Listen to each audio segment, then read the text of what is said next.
యాదాద్రి జిల్లా తుర్కపల్లిలో స్కూల్కి రాని విద్యార్థినిని తిరిగి పాఠశాలకు వచ్చేలా విద్యాశాఖ అధికారి ఒప్పించారు.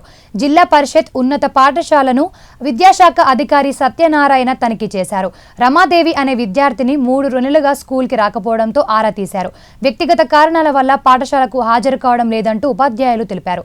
దీంతో వెంటనే విద్యార్థినిని ఇంటికి వెళ్లి ఆమె తల్లిదండ్రులతో విద్యాశాఖ అధికారి మాట్లాడారు. చదువు వల్ల కలిగే ప్రయోజనాలను తల్లిదండ్రులకు వివరించారు. విద్యార్థినిని తిరిగి పాఠశాలకు పంపేలా తల్లిదండ్రులను ఒప్పించారు.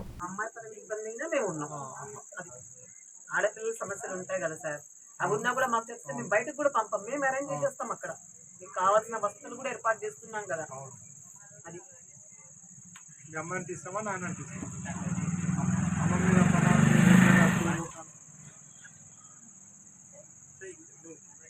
డాక్టర్ కావాలనుకుంటే చెయ్యి, లేదు నేను ఇక్కడనే ఉంటా, మా అమ్మలానే నేను కూడా నాయనలా కష్టపడతా, ఇక్కడనే ఉంటా అంటే చెయ్యి.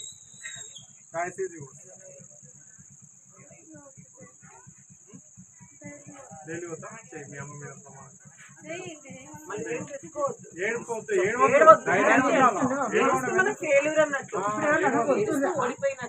సమస్యను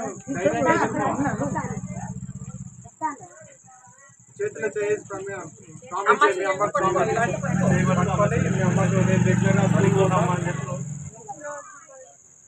పంపి అమ్మ, నువ్వు పనులకు నీతో తీసుకోపో.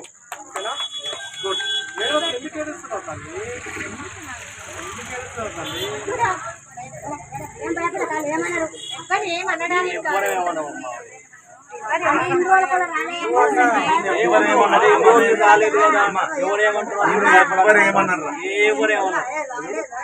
నేనే కదా అటెండెన్స్ తీసుకొని అడిగి నిన్ను ఎవ్వరు ఏమన్నారు. పెద్ద మేడం కూడా నిన్ను వచ్చినందుకు చాలా సంతోషపడుతున్నారు. చదువుకున్నప్పుడు ఏదైనా అర్థం కాబట్టి అందరినీ చేసుకో.